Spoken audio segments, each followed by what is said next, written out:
போக்குவரத்து ஊழியர்களின் வேலைநிறுத்த போராட்டம் ஜனவரி 19 வரை தற்காலிக வாபஸ்.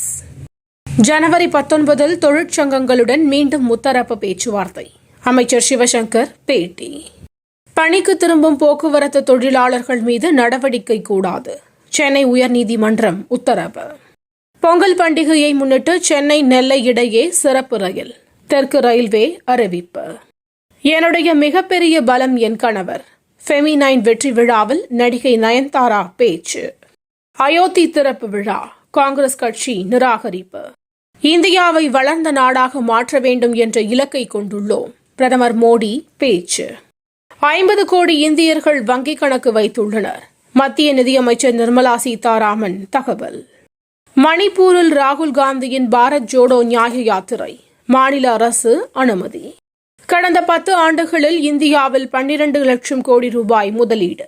முகேஷ் அம்பானி பெருமிதம். ஒடிசாவில் சிவப்பு எறும்புகள் கொண்டு சமைக்கப்படும் சட்னிக்கு புவிசார் குறியீடு. நோய் எதிர்ப்பு சக்தியை அதிகரிக்கும் என தகவல். ஸ்பெயினில் கொரோனா பரவல் அதிகரிப்பு. பொது இடங்களில் முகக்கவசம் அணிய உத்தரவு. பொருளாதார நெருக்கடி. கியூபாவில் எரிபொருள் விலை 500% உயர்வு. நெல்லை குமரி மாவட்டங்களில் இன்று கனமழைக்கு வாய்ப்பு. வானிலை மையம் தகவல்.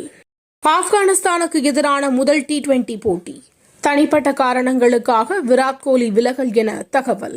தினந்தோறும் காலை தலைப்புச் செய்திகளை உடனுக்குடன் தெரிந்து கொள்ள வணக்கம் இந்தியா நியூஸுடன் இணைந்திருங்கள்.